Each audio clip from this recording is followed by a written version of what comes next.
Dans le centre historique de Paris, à 2 pas du Louvre et du jardin des Tuileries, presque invisible de la rue, un passage secret entre les immeubles. La Galerie Vivienne.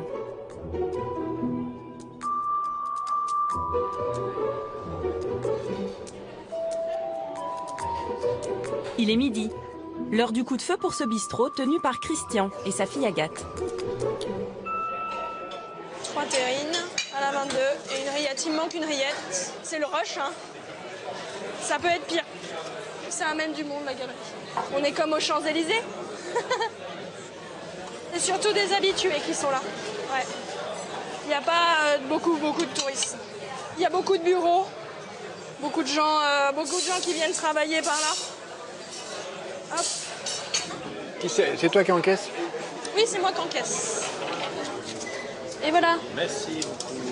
La galerie, ça fait partie de moi. Ce bistrot, je l'ai connu depuis que je suis petite. On fêtait Noël avec ma grand-mère ici. Pour le moment, je ne me vois pas partir ailleurs. C'est comme à la maison. Ce restaurant populaire est tenu par la même famille depuis plus de 50 ans. À l'intérieur, tout est d'époque. Du Sky, du Formica, rien n'a changé depuis les années 60 quand la mère de Christian était aux manettes. Voilà ma mère qui est au comptoir. C'est l'empreinte familiale, c'est la mémoire. Il y a eu mes parents avec mon aide.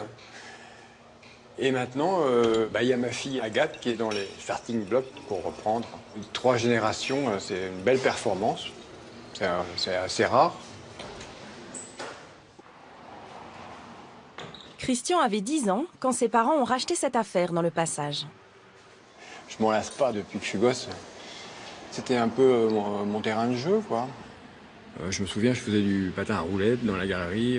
C'était incomparable au niveau de la glisse par rapport au trottoir, par exemple. Bon, c'était interdit. J'avais la gardienne qui me guettait. Mais enfin bon, elle n'était pas si méchante. À l'époque, je regardais pas vraiment le décor. Vous savez, les gosses. Bon, c'est vrai que maintenant, je lève un peu la tête. C'est vrai que cette galerie, elle est belle. Je me sens privilégié d'être là, quoi. La Galerie Vivienne est l'un des 17 passages couverts qui subsistent dans la capitale. Tous construits sur la rive droite de la Seine, dans les quartiers riches, ils ont connu leur âge d'or au XIXe siècle. À l'époque, Paris est sale et boueux. Des architectes imaginent alors des rues coiffées d'une verrière pour permettre à la bourgeoisie de faire ses emplettes à l'abri du froid et de la pluie. C'est l'ancêtre de la galerie commerciale, une révolution. 2 siècles après leur construction, les passages, aujourd'hui inscrits monuments historiques, continuent de faire rêver. Comme ces futurs mariés, venus tout spécialement de Lille. En fait, on voulait un passage couvert. On trouvait ça vraiment le charme de Paris, tout ça, et c'est un peu magique. Donc, voilà. Un peu plus loin, dans l'aile nord de la Galerie Vivienne, une campagne de restauration exceptionnelle est en cours. Du faux bois, du faux marbre, toutes les peintures décoratives sont entièrement refaites du sol au plafond. Morgane est artisan d'art, spécialiste du trompe-l'œil. Alors, je suis en train de réaliser un faux bois. C'est du chêne moyen. Alors là, c'est l'ébauche. Le bois, ça se fait en 2 étapes. Il y a un ébauche, on peut appeler ça une sous-couche. Après, donc, je vais dessiner la ronce. Un travail minutieux qui va durer 3 mois pour redécorer l'ensemble de la galerie. C'est de la technique à l'enlever. C'est une gomme qui est coupée en biseau, tout simplement. Et avec ça, ça va me permettre de retirer la teinte, ce qui va dessiner la ronce du chêne. En fait, le bois, c'est comme une écriture, hein. Une fois qu'on sait écrire d'une telle manière, le bois, c'est pareil. Et ma collègue est en train de faire un bois de fil pour donner juste le veinage du bois. Un chantier de plus de 800 000 €, supervisé par l'équipe de François Jeannot, architecte en chef des monuments historiques. Cet après-midi, ils doivent valider les derniers essais de couleurs sur les corniches. On est encore un peu trop brun, quoi. Il faudrait qu'on soit un petit peu plus rouge. Un peu dans l'esprit de ce qu'on avait vu donc dans le sol, là, hein. Notre démarche est une démarche archéologique. Donc on travaille sur les matériaux qui ont été mises en œuvre à la création de cette galerie. Voilà, on a différents sondages. Vous voyez l'épaisseur là, on a presque 3 mm avec 20 couches de couleur. 20 couches. Donc effectivement, il y a un choix à faire. On a pris le parti de revenir aux teintes d'origine. Voilà. Donc la teinte d'origine, c'est celle qui est la première, celle qui va être la plus profonde. Donc, pour la corniche, c'est brun-rouge, on a cette teinte qu'il faut qu'on arrive à trouver. Puis le reste, les pilastres, c'est ce faux marbre un peu orangé, enfin couleur pierre quoi, qui a été révélé par les sondages. Pour le socle, là aussi, on est parti pour celui qui est un petit peu maladroit par rapport à celui-là qui est tellement bien fait qu'on dirait vraiment de la pierre. C'est curieux à dire, mais les galeries commerçantes, il y avait quand même une rapidité dans l'exécution. Donc on a une certaine maladresse dans l'exécution. Et on voudrait retrouver dans ce qu'on fait aujourd'hui la maladresse qu'il y avait à l'origine. C'est l'esprit de ces galeries, donc voilà, c'est du clinquant en quelque sorte. Une architecture conçue à l'époque comme un écrin pour les boutiques. Aujourd'hui encore, une trentaine de magasins profitent de ce décor. Mais pas seulement. Certains ont le privilège d'habiter dans la galerie comme Sandrine, créatrice de mode. Au numéro 13, dans l'immeuble même où résida jadis un personnage haut en couleur. Alors ici, c'est un petit moment d'histoire, une anecdote au niveau de ce passage et cette galerie. C'est là où demeurait Vidocq quand il travaillait pour l'empereur. Eugène François Vidocq, un ancien bagnard, curieusement devenu chef d'une brigade de police de Paris. Parallèlement, il continua d'entretenir des relations troubles avec la pègre. Un homme au double visage, une vie rocambolesque, qui inspira plus tard nombre de romans, de films et de séries télé. C'était pour lui un beau repère, une belle vitrine dans la journée, et la nuit, il pouvait s'évader à l'autre bout de Paris en toute discrétion. Donc il y a plein de rumeurs qui courent au niveau de la cave, notamment où vous pouvez rejoindre l'Opéra et d'autres endroits dans Paris. Et il s'enfuyait en catimini, en toute discrétion. Voilà. Donc là, si vous ouvrez cette fenêtre, vous accédez à toute l'architecture et l'infrastructure de la verrière. Cette verrière, elle est superbe. Elle est superbe. Et on a tous vu au niveau de nos appartements sur un bout de la verrière. C'est un peu la vie à l'espagnol, parce qu'on est tous proches. Tout le monde s'observe indirectement dans une galerie. On a l'impression d'être au cœur d'un petit village. Et le village s'appelle la galerie. Voilà. Donc c'est un peu l'envers du décor de la rue. C'est Paris vu de l'intérieur. Un escalier majestueux, inscrit monument historique, dessert une dizaine d'appartements, dont celui de Sandrine, sous les toits, au 5e étage. Alors là, on est dans le salon, on rentre en fait dans le salon, qui se positionne au-dessus de la cage d'escalier. C'est très agréable parce que c'est calme. Ah non, on a aménagé au fil des années, parce qu'on aime bien chiner, on aime bien l'ancien, on est fanat de livres, de musique, et voilà, donc on a essayé de donner une âme, mais notre âme, pas celle de la galerie à cet appartement, et c'est bien normal. Les habitants sont tous locataires. On est tous locataires, on entretient nos appartements et certains sont là depuis plusieurs générations. Donc c'est ça aussi qui est amusant.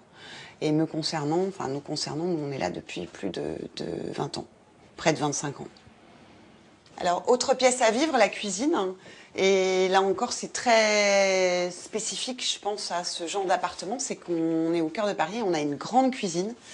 Volumineuse, qui est un régal, et c'est pas donné à tout le monde d'avoir le piano de son grand-père dans une cuisine. Mais nous, on aime beaucoup cette idée d'avoir nos souvenirs qui nous suivent dans un lieu qui est autant chargé d'histoire. Mais c'est bien agréable, c'est bien agréable.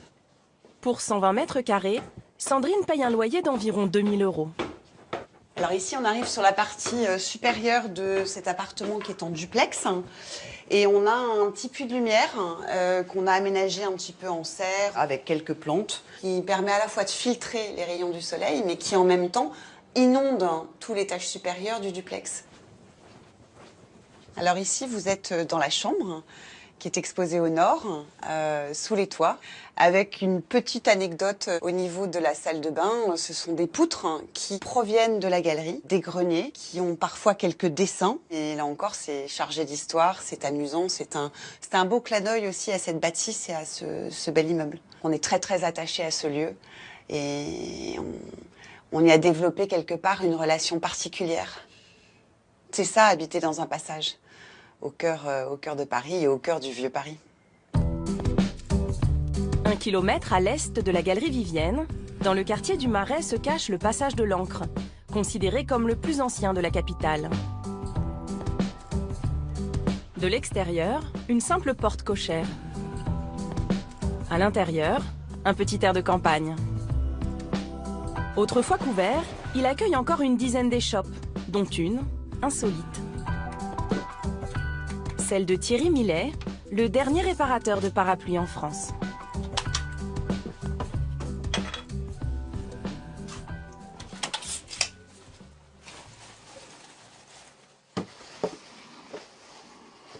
Ce sont des parapluies pour des professionnels qui vous demandent de les réparer pour leurs clients. Voilà, ça c'est un beau parapluie. Regardez comme c'est beau ça. C'est très joli petit singe. C'est un souvenir. Le prix ne compte pas. C'est de trouver une solution. Il y a plein de choses à refaire, donc on va le démonter, puis on va remettre ça d'aplomb. Dans le concept du parapluie, si on les fait réparer, c'est que d'une part, ça coûte moins cher que d'en racheter un neuf, donc sauf cas un peu exceptionnel. La seconde raison, c'est j'y tiens, c'est celui-là. Hein. La troisième raison, c'est un parapluie que vous avez acheté qui n'est pas de bonne qualité que vous jetez, c'est pas recyclé un parapluie, on fait un trou dans la terre, on le met dedans. Chaque année en France, on fait un trou et on met 15 millions de parapluies. C'est pas intéressant comme concept, donc autant de réparer. Par contre, il faut trouver les pièces, ça c'est plus dur.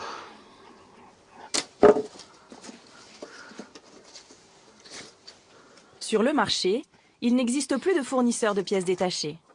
Alors Thierry les récupère sur des parapluies trop abîmés pour être réparés. Depuis qu'il a repris la boutique il y a 14 ans, il s'est constitué une petite mine d'or. Je pense que ça devrait être bon. J'étais cadre dirigeant, puis je me suis retrouvé en recherche d'emploi, que je ne retrouvais rien. Trop beau, trop grand, trop petit, toujours un problème. Et un jour, une amie m'a dit, écoute Thierry, j'ai vu une affaire à reprendre, va voir, je t'ai vu dedans. Quand j'ai vu ça, je me suis dit, il y a quelque chose à faire. Enfin, on sentait les prémices de cette évolution sur le besoin d'arrêter de jeter. Enfin, c'est très, je vais dire tendance, mais c'est le bon sens. Une affaire qui marche. Thierry remet à neuf 8 à 10 000 pièces par an. Voilà, ce parapluie réparé. Magnifique, tout va bien. Mais parfois, les dégâts sont tels qu'il faut improviser. Là, j'ai un très beau parapluie. Et vous voyez, cette pièce-là est complètement fendue. Il faut vraiment que je refasse une pièce comme ça, au plus proche. Et j'allais voir mon petit camarade qui est ébéniste, qui a un tour à bois. Et ça sera beau. On va essayer de se débrouiller. Let's go! Pour cette réparation spéciale, Thierry rejoint un artisan ébéniste qui travaille à 2 pas du passage de l'Ancre, dans le quartier des Halles, et qui lui aussi a pignon dans un passage. Et voilà, nous arrivons au passage du Bourg-l'Abbé. Là se trouve mon ami Lully. Une galerie restée dans son jus, qui abrite l'une des dernières menuiseries d'art de Paris. À sa tête, Yvan Lully. Comment vas-tu? Oui, Thierry. Là, mon grand. Ça va bien? Ouais. T'aurais pas un petit morceau de bois qu'on va tourner? On va le faire? Oui, je t'en prie. Ah, ici, c'est une caverne d'Ali Baba. Il y a des bois de fou, on ne sait pas. Puis en plein Paris, vous êtes dans un petit atelier qui est magique. C'est une petite lumière, une petite verrière. Et puis, le lit, c'est un vrai pro quand même. Là, tu peux en faire 2. Un tout petit, oui, je voulais un petit morceau. Tous deux entretiennent un certain esprit de compagnonnage.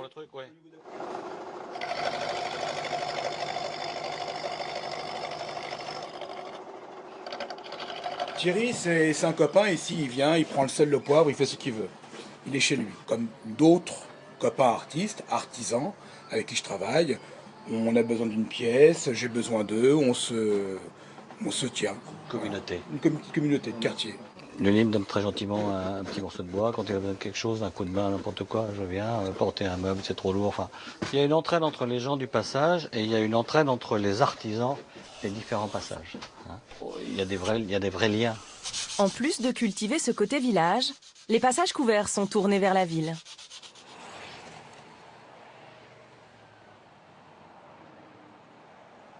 Le jour se lève à peine, dans le quartier de l'Opéra et sur les grands boulevards. Il est 7 heures, l'heure à laquelle les gardiens rouvrent les galeries. Les passages couverts sont des voies privées, fermées la nuit.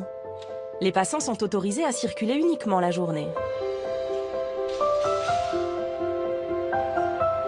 Ici, sous la verrière du passage Jouffroy, une institution fait l'attraction depuis 1882, le musée Grévin.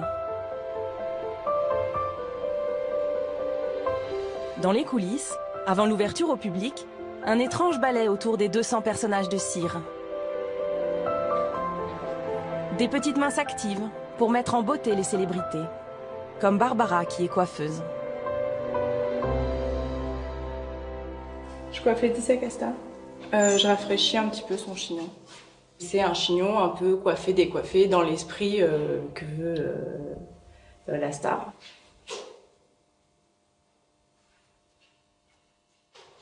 T'as fini, Barbara? Ouais, c'est bon. Clémence, elle, est costumière. En fait, on est un peu comme sur les podiums, les assistantes, elles remettent les robes. Là, nous, c'est pareil. Comme les gens, ils sont proches, parfois ils bousculent un peu les choses. Et en fait, tous les matins, on remet en place les robes, les costumes, on boutonne ce qui a été déboutonné. Et on fait en sorte que ça soit joli, que ça ait pas l'air trop figé, en fait, qu'il y ait une sorte de vie dans le costume. Et puis, comme ça... ils ont l'air un peu vivants quand même, malgré tout, et on fait ça sur chaque personnage en fait. Enfin, nous, au costume, on fait ça. Une inspection poussée jusque dans les moindres détails. Donc là, en fait, il y a un accro parce que malgré le fait que les personnages ne bougent pas, les vêtements, ils vivent quand même un peu par le biais des visiteurs, en fait, parce qu'ils peuvent être au plus près des personnages et donc s'asseoir à côté, les enlacer, leur poser la main sur l'épaule. Donc forcément, à force, il y a un contact qui fait que les vêtements s'abîment malgré tout. Ce qu'ils portent, c'est leurs vraies affaires qu'ils nous ont données. Donc on fait attention parce que surtout à Aznavour, c'est du patrimoine. Donc nous, on fait en sorte que ces vêtements continuent à vivre correctement et soient beaux et donc n'aillent pas d'accros, n'aillent pas de taches, que tout soit parfait partout.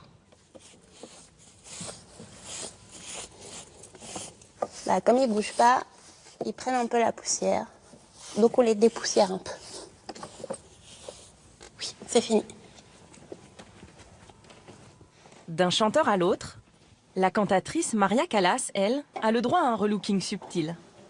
Quand on fait des personnages, on doit faire en fonction de visuels en fait, qui sont des images d'archives. Et nous, au costume, on fait en sorte que les bijoux correspondent à ce qu'elle portait à l'époque. Donc en fait, là j'avais des boucles d'oreilles qui étaient beaucoup trop grosses. Donc j'ai trouvé des boucles d'oreilles qui correspondent plus à l'image de la Callas et qui font que ça correspond à son personnage et que c'est plus joli esthétiquement en fait. Mais quand la cire elle-même est abîmée, la retouche peut être plus radicale. En fait, là, on change la tête parce que hier, il y a eu un petit accro et parfois, on a des doubles. Donc, Junio, ça fait partie des personnages où on a un double de tête, ce qui nous facilite les choses. Comme ça, s'il y a un accro, on a juste à changer la tête. Ou les mains. On a aussi des doubles de mains. En fait, ils sont en kit et on les assemble et on les désassemble. La réparation demandera plusieurs heures de travail et se fera sous les toits, dans les ateliers. La cire, c'est l'âme de Grévin. Il faut 6 mois pour fabriquer un personnage, avec le même savoir-faire qu'au XIXe siècle. Le visage est entièrement modelé à la main par des artistes sculpteurs. les cheveux implantés un à un pour rendre l'illusion parfaite. Eric est chargé des raccords maquillage en cas d'accident, comme ce matin avec Gérard Jugnot.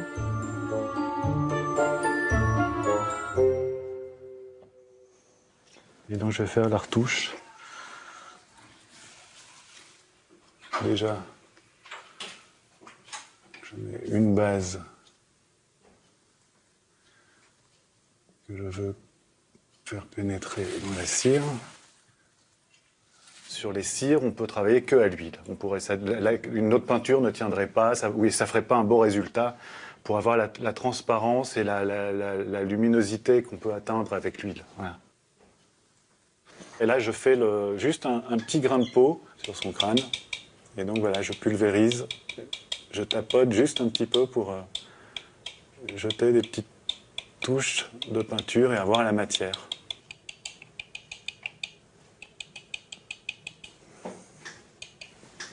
C'est important que les ateliers se trouvent vraiment au-dessus du musée parce que toutes les restaurations se font dans l'urgence le matin. Donc si en plus il fallait faire du transport, protéger, les emmener, les restaurer, c'est impossible. Donc que l'atelier soit au-dessus, c'est obligatoire tant que le musée doit ouvrir à 10 h.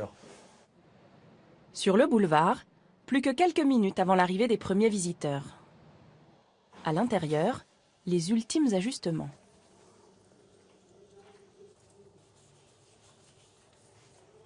Chaque année, les personnalités de Grévin attirent 700 000 curieux. En fait, les visiteurs, quand ils ont fini le parcours, ils sortent directement dans le passage Geoffroy. Donc ils sont souvent étonnés d'arriver dans ce passage avec cette architecture particulière. Donc comme ça, il y a une espèce de transition qui n'est pas directe, ils ne reviennent pas à la réalité tout de suite. On reste dans un côté un peu parisien typique qui fait que les visiteurs, en fait, ils continuent la visite même en étant dehors. Un peu plus loin, dans le passage Jouffroy, au milieu des touristes, un photographe amoureux de la capitale.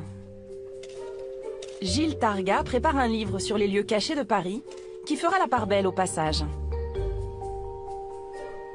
C'est jamais pareil. D'une minute sur l'autre, c'est jamais pareil. Graphiquement, c'est passionnant et c'est quand même quelque chose qui épate le monde entier. Ces passages couverts, c'est assez unique. Ce sont des lieux qui sont intemporels.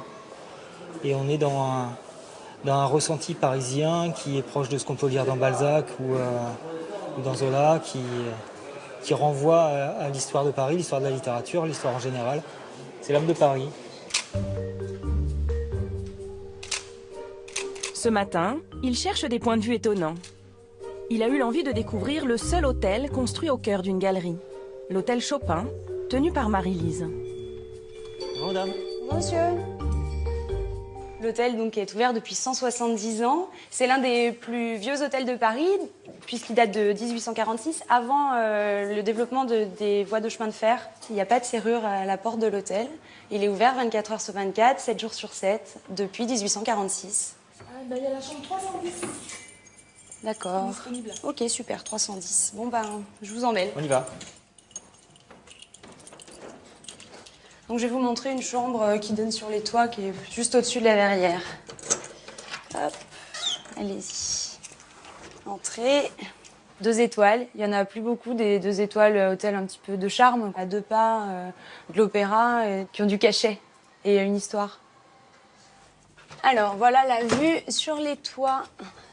Hop.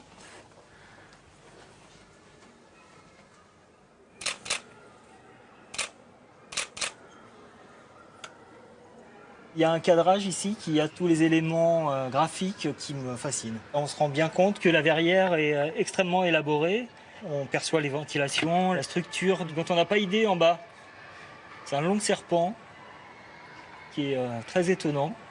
On pourrait, en passant rapidement, avoir la sensation que c'est du zinc et on a la transparence qui est apportée en dessous, on ne l'aperçoit pas au-dessus. Il y a la patine qui la rend encore plus extraordinaire. On pourrait faire aujourd'hui probablement des panneaux de verre plus grands, plus vastes, plus lumineux.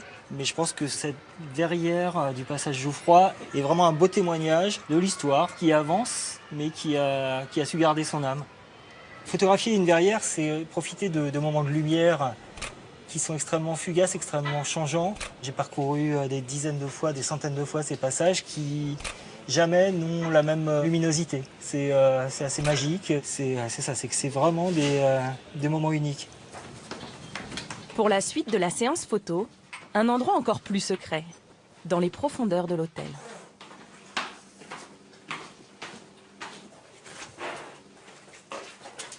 Alors on est au deuxième sous-sol. Ah, on est en plein dans les mystères. Donc on se situe sous la réception exactement. Et là, on entre dans le passage souterrain qui est sous le passage Jouffroy. Chaque porte correspondant à la cave de chaque commerce. Chaque porte est un commerce. Voilà, exactement. En fait, c'est l'ancienne voie moyenâgeuse qui était pavée. Ah oui, il y a les pavés, Sur il y a laquelle le ils caniveau et les pavés. Voilà, sur laquelle ils ont construit le passage Jouffroy. On a vraiment l'impression de marcher sur les traces des Parisiens du Moyen-Âge. Alors, il y a quelque chose qui est assez rigolo, c'est que le passage était chauffé à l'époque, dès son ouverture. Donc en fait, il y avait ici des gros conduits métalliques qui passaient et qui soufflaient de l'air chaud à travers les grilles. Et qui chauffaient le passage. Ça permettait aux clients aisés de faire du shopping au chaud. C'est tout à fait étonnant et je me suis toujours interrogé sur qu'est-ce qu'il y avait sous ces grilles. Aujourd'hui, je suis comblé, je l'ai vu. Je regarde passer les gens. C'est vrai que c'est assez insolite comme endroit. On se sent un peu comme une petite souris de pouvoir regarder les gens passer au-dessus de nous. Toute indiscrétion. Voilà.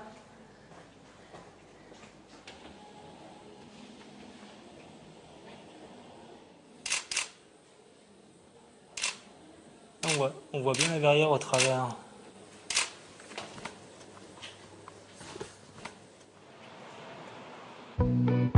À l'air libre, dans le prolongement du passage Jouffroy, de l'autre côté du boulevard Montmartre, le passage des Panoramas. Historiquement le temple des philatélistes et des amateurs de cartes postales anciennes, la galerie a vu s'installer ces 10 dernières années de nouveaux voisins. De multiples restaurants qui bénéficient d'une terrasse couverte en toute saison. Gilles Targa aime s'y arrêter pour la pause déjeuner. Je vais prendre 12 pièces. 12 pièces avec du riz, s'il vous plaît. Dans le passage des Panoramas, en fait, on peut déguster toutes les cuisines du monde. On peut manger tous les jours dans un endroit différent et voyager par le goût. Il y a une espèce d'atmosphère, en plus le midi, comme on peut entendre une espèce de brouhaha qu'on ne trouve pas en face au passage Jouffroy, où on est beaucoup dans un calme, dans une ville ralentie. Et ici, j'ai l'impression qu'il y a tous les types de populations. On voit à la fois des touristes en tenue de touristes, des banquiers en tenue de banquiers et des promeneurs. Tenez, monsieur, vos 12 gyoza. Parfait. Donc les gyoza, ce sont des raviolis traditionnels japonais, fourrés au porc et aux légumes. Nous, ce sont des chefs japonaises qui les réalisent. Donc elles ont vraiment la recette traditionnelle. Tout est frais, tout est préparé le matin même. Et on les fait griller à la minute sur les plaques. Bon appétit, monsieur. Merci, monsieur.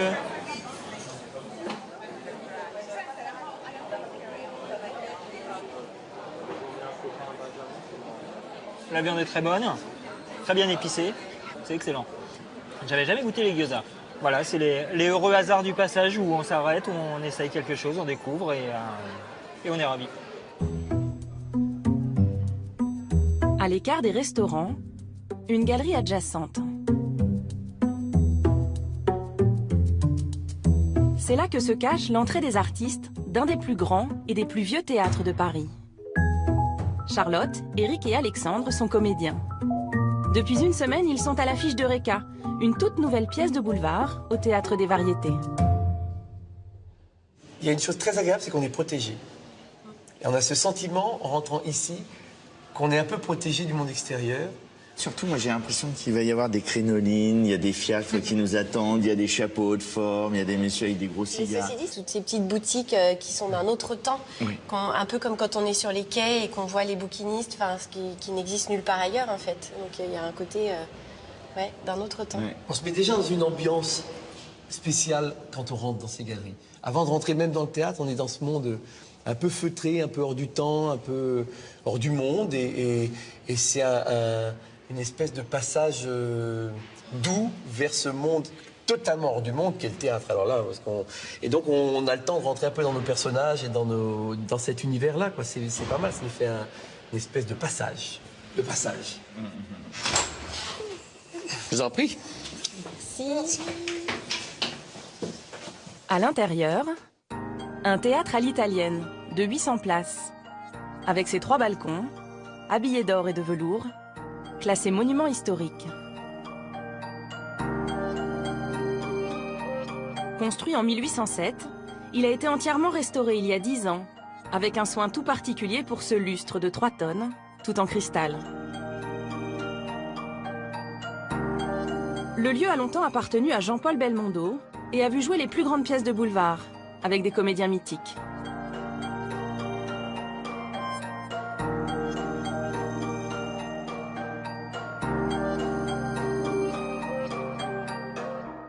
Je suis dans la loge d'Arletty.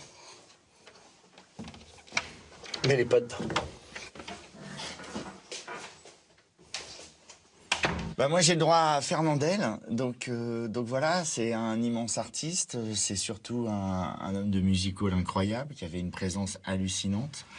Et puis effectivement, quand on voit son nom, Pell Fernandel, ça fait quelque chose, quoi. C'est un peu la première fois que ça m'arrive, j'espère que ce sera pas la dernière. Sur scène, moins d'1 heure avant le début du spectacle, c'est le branle-bas de combat. Sous la direction de Ricardo, le régisseur du théâtre, le décor de l'après-midi doit laisser place à celui du soir. Allez, on va sortir le décor là. On installe le 19h. Voilà. On fait attention quand même de ne pas tout casser. On a en gros 40-45 minutes pour tout changer. Tout est marqué, chaque chose à sa place. Et tout est marqué par terre, il y a des repères. Parce que la lumière, elle a été réglée par rapport à ça. Alors on met tout en place à chaque fois qu'on fait la mise, quoi. Hop là. Ici, c'est un théâtre où on a beaucoup de spectacles en même temps. On a 19h à 21h. Alors il faut toujours changer le décor en permanence, quoi. Et voilà. Ok. Les comédiens eux-mêmes ajustent les derniers détails. Je change la casquette, voilà. C'est-à-dire qu'en fait, quand tu prends ça par précipitation, à chaque fois la casquette tombe. Donc là, je la mets là. Hop. Regardez, c'est sublime. C'est entre la Scala de Milan et le bistrot romain. C'est très marrant quand les amis, la famille viennent vous voir. La première chose qu'ils disent oh, il est beau ce théâtre. Alors ils disent la pièce est super, c'est top, vous êtes géniaux, etc. Ça on n'écoute pas. Non, c'est juste merveilleux, quoi.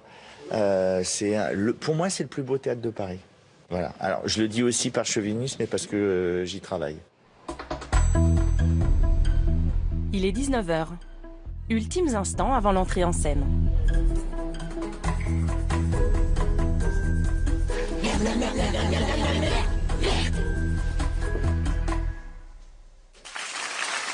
Chaque soir, la troupe perpétue la tradition du théâtre de boulevard qui faisait courir le tout Paris au XIXe siècle.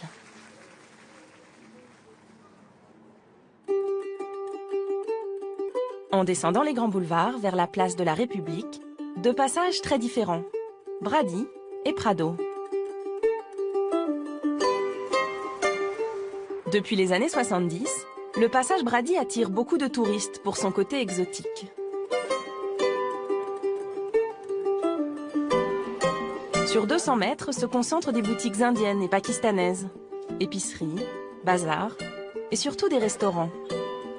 Une cuisine traditionnelle bon marché qui vaut au passage le surnom de Little India, au cœur de Paris.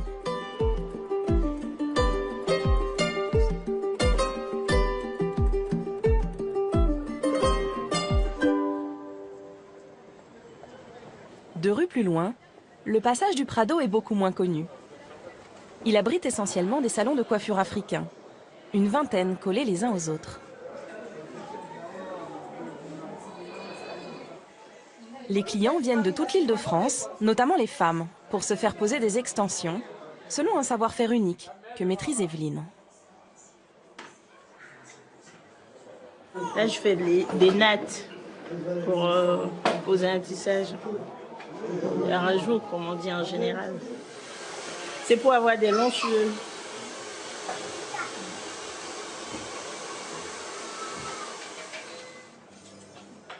Ça fait 2 heures, 3 heures, donc il faut s'armer de patience après.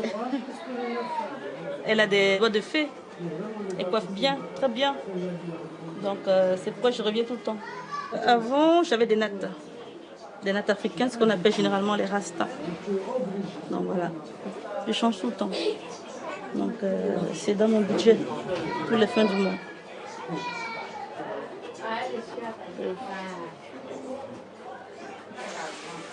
Ce sont des rajouts, des cheveux indiens. Les cheveux indiens. Là, je fixe avec du fil et de l'aiguille.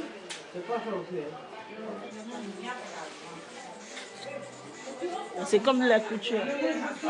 Il faut que ce soit serré fort par rapport au brushing, au shampoing, que ça ne tombe pas au fait. Ça fait pas mal, hein, du tout. C'est juste question de changer de coupe. Et puis, avec l'arrivée de la fraîcheur, l'automne, hein, il fait un petit peu plus frais. Donc, du coup, avec des cheveux un petit peu plus longs, ça nous réchauffe. Et ça protège aussi nos vrais cheveux. La durée sur la tête, on peut le garder un mois. Hein, parce qu'après, ça se détend en dessous. Il faut le refaire. Les cheveux repoussent en dessous.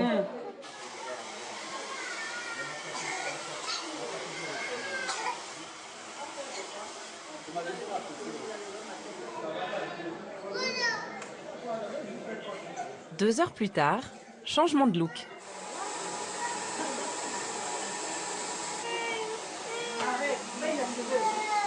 Il faut compter une centaine d'euros pour les mèches de vrais cheveux et 30 euros pour la coiffeuse. Un peu plus au sud, dans le 3e arrondissement, le quartier du Sentier dédié à la confection textile. Ici, c'est l'Égypte qui s'invite à Paris.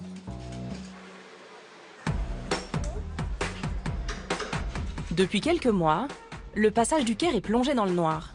La verrière a disparu. À la place, un plafond de bois sur 400 mètres de long.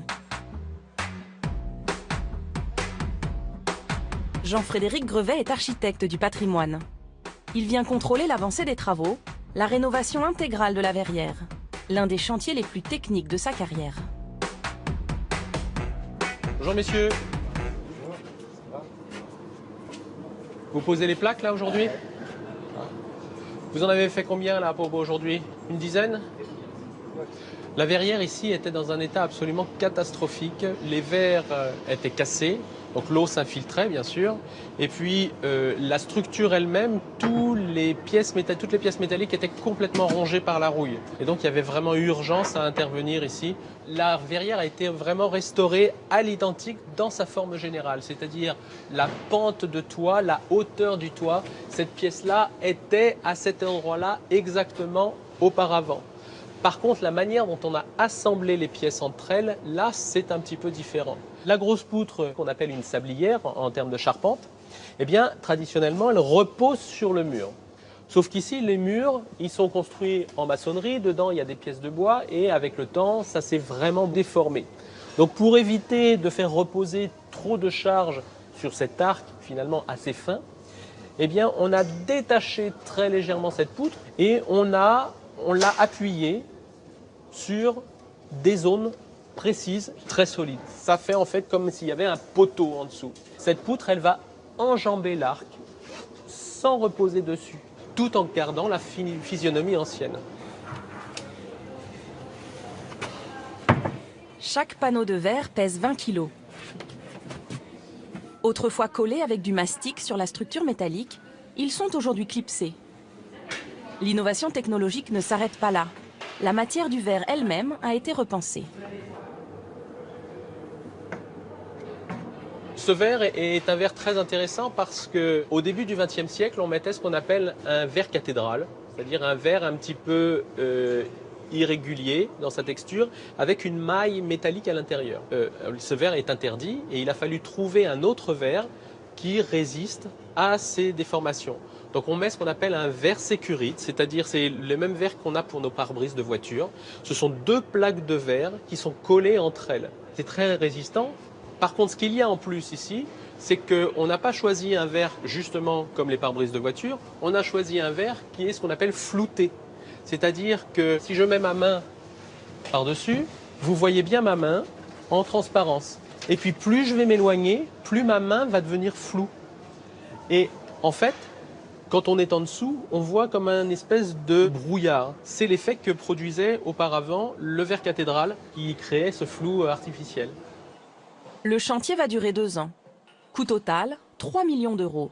Payé pour l'essentiel par les copropriétaires du passage, avec une subvention de la mairie de Paris. Là, on voit la moitié de la longueur principale déjà faite. La suivante ne va pas tarder. Restaurer un passage couvert, c'est aussi très très important pour le dynamisme économique. Parce que avant les travaux, le passage était sombre, en mauvais état, il pleuvait dedans. Aujourd'hui, déjà maintenant qu'une partie est découverte, eh bien les gens ont récupéré un éclairage avec de la lumière naturelle, donc déjà plus un sens de la vie, hein, du mouvement. Voyant du neuf, les gens vont revenir plus facilement. Ça redonne de la vie à ces cœurs d'îlots qui étaient souvent un petit peu à l'abandon, un peu tristounets. Si tu n'étais pas là, comment pourrais-je vivre? Près des Halles, le passage du Grand Cerf était quasiment déserté dans les années 90 et a bien failli disparaître. Entièrement rénové, il est aujourd'hui devenu chic et branché. Les projets que je fais, presque sans trêve. Même un soir sans te voir, je me frissonne. Tu reviens et soudain, plus de tristesse, car tu sais dépasser d'une caresse. J'aime bien ce passage en fait et je leur ai dit, comme il y a un peu de vent et que le vent du coup c'est un peu bruyant pour de la cappella, j'ai dit bah, si on allait dans le passage avec la réverb ça peut être sympa et voilà, on s'est mis là. C'est drôle. Pour se démarquer des autres, le passage du Grand Cerf a trouvé son style, attiré des boutiques tendance, comme celle d'Adrien, un opticien spécialisé dans le vintage. Bonjour. Bonjour, qu'est-ce qui nous amène? J'aurais besoin de faire resserrer les lunettes. Oui, bien sûr, il n'y a pas de problème.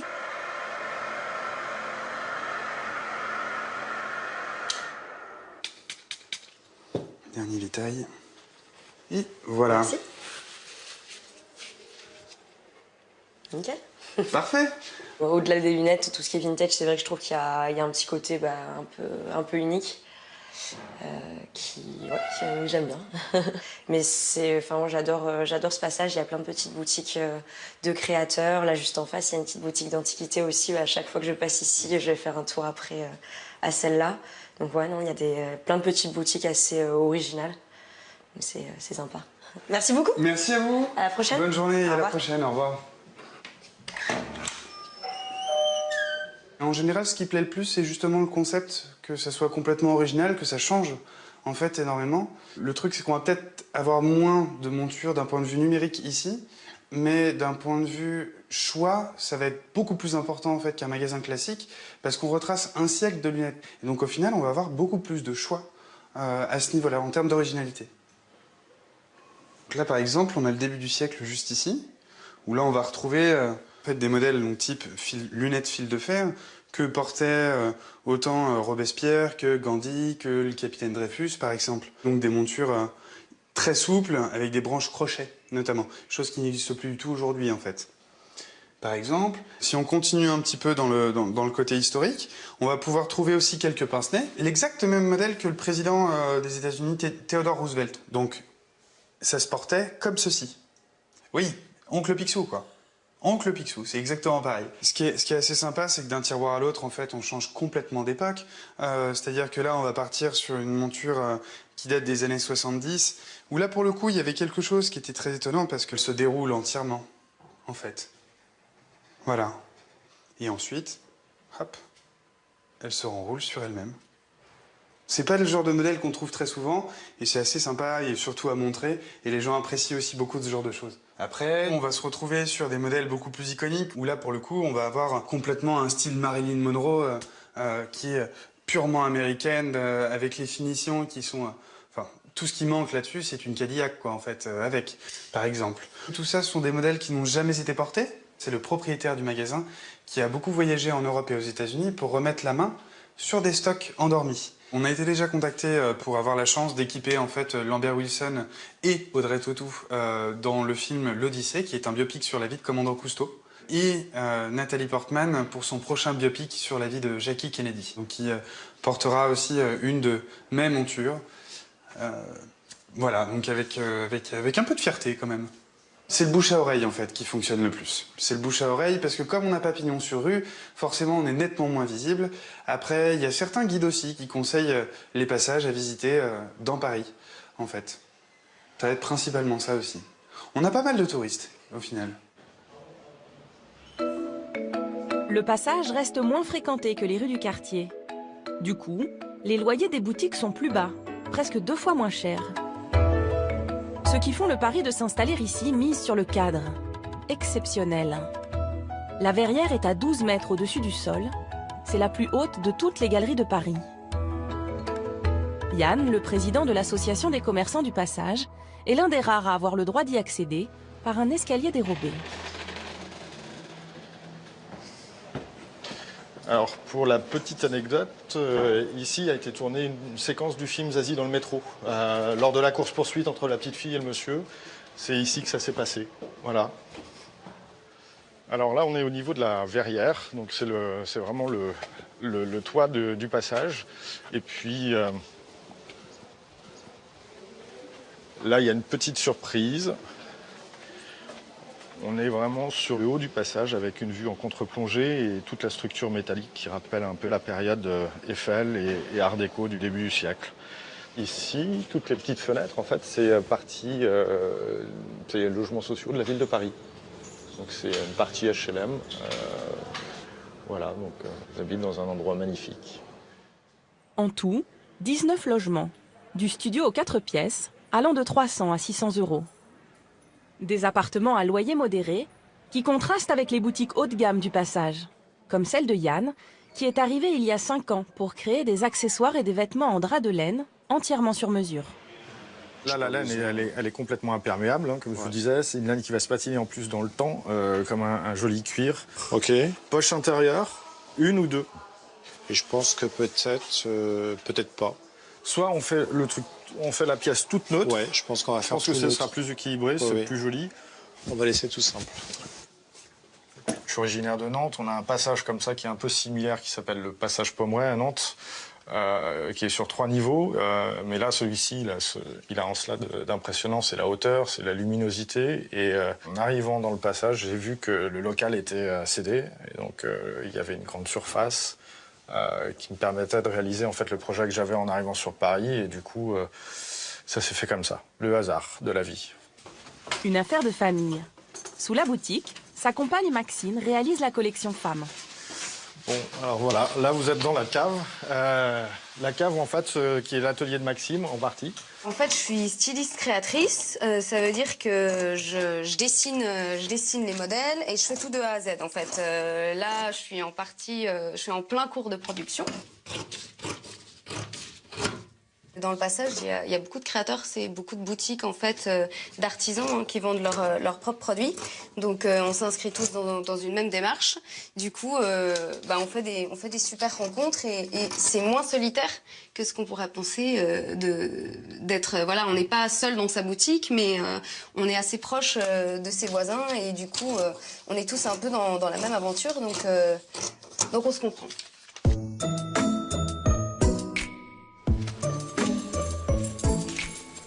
Il est 20h. Le va-et-vient des clients se termine. Ne reste que les commerçants. Après avoir fermé boutique, ils retrouvent le passage rien que pour eux.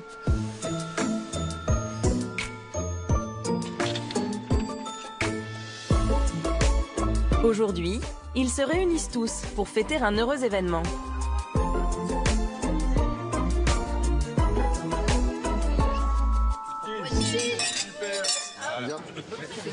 La naissance d'Eliott, la fille de Maxine et Yann, la dernière arrivée dans le passage. Comme une petite famille en fait. Une grande famille. Grande famille. Ça s'agrandit. C'est vrai que c'est un peu la mascotte parce que elle est pas mal là, on travaille ici, donc on s'organise quand même autour du lieu avec la petite, donc tout le monde la connaît bien. C'est toujours sympathique de se retrouver. Hein, mademoiselle? C'est comme un village, c'est plus sympa qu'un village, mais c'est la maison. À l'écart du bruit de la capitale, des parenthèses hors du temps, insolites et poétiques. Vieux de 200 ans, les passages couverts ont gardé leur charme d'antan et continuent d'écrire leur histoire.